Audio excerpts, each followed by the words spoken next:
నమస్కారం అండి. I'm doctor Sucharitha. So మనం ఈరోజు తెలుసుకోబోయే టాపిక్ సెకండ్ అపోహ. సో సెకండ్ అపోహ ఏంటంటే హోమియోపతి మెడిసిన్ వేడి చేస్తుందా? హోమియోపతి మెడిసిన్ వేడి చేయదండి.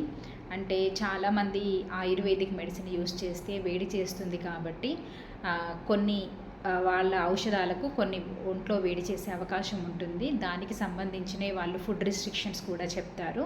కానీ హోమియోపతిలో మాత్రం అలా వేడి చేయడం అంటూ ఉండదండి. ఏదైనా ఫుడ్ రిస్ట్రిక్షన్ ఉంది అంటే అది మీ జబ్బుకు సంబంధించింది మాత్రమే ఉంటుంది.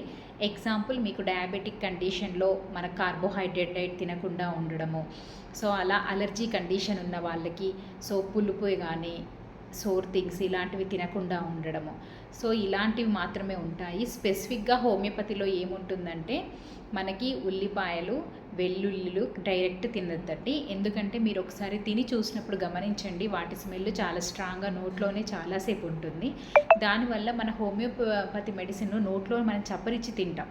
సో అక్కడ ఏమవుతుంది, మనకు నర్వ్ ఎండింగ్స్ అనేవి టంగ్ దగ్గర ఉంటాయి కాబట్టి అక్కడ నుండి మెడిసిన్ మనకు వెళ్ళిపోతుంది. సో అప్పుడు ఏమవుతుంది, డైల్యూట్ అవుతుంది. ఆ స్మెల్ అనేది స్ట్రాంగ్గా డామినేట్ చేసి కొన్ని మెడిసిన్ యాక్షన్ ఆపే అవకాశం ఉంటుంది, కొన్ని మెడిసిన్ యాక్షన్ స్పీడ్ తగ్గించే అవకాశం ఉంటుంది. అందుకని చెప్పేసి స్ట్రాంగ్ ఆబ్జెక్ట్ ఏదైనా తిన్నప్పుడు మీరు హోమియో మెడికేషన్కి 1/2 అవర్ లేదా ఆ స్మెల్ మీ నోట్లో నుండి వెళ్ళిపోయిన తర్వాత వేసుకోమని మేము సలహా ఇస్తామండి.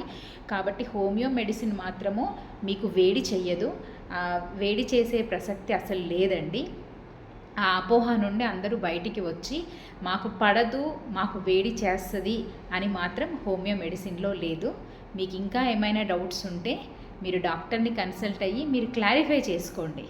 సో మళ్ళీ మరొక అపోహతో మళ్ళీ కలుద్దాం. Thank you.